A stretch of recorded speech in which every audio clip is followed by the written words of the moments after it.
my message is this. Your current situation is not your final destination. Because, my friend, when God spoke to Moses, and Moses called 600,000 people to follow him out into a wilderness, out into a desert where they would be tempted, where 600 chariots and all of Pharaoh's army, everything in the natural, the rulers of the land, the enemy pursued them with everything they had. Every chariot, every captain, every weapon of war, and with indignation and hatred, with a desire to kill and to devour the children of God, they came at them.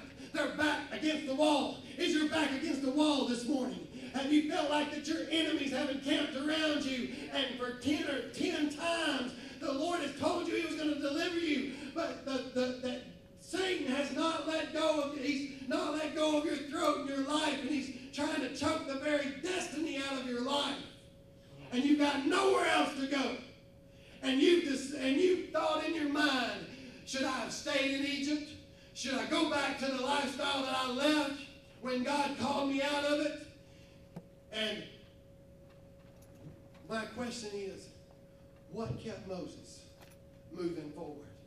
What kept Moses entrusted by a whole people of Israel, the whole chosen people of Israel? What kept him moving forward? What kept him in faith going forward? He must have known that his current situation wasn't his final destination. And when he came over and he got the rod and he obeyed the voice of the Lord, and the Lord said, stretch out your hand. And instead of standing around playing patty cake and sorrow and grumbling and complaining and fear and doubt and uncertainty and faithlessness, he stood in faith and he stretched forth his arm and he declared what the Lord told him to declare, and waters that were going to drown them became walls of protection and hedged them in to the cleft in the rock, and dry land appeared where before there was nothing but deep, deep water. He knew that his current situation wasn't his final destination.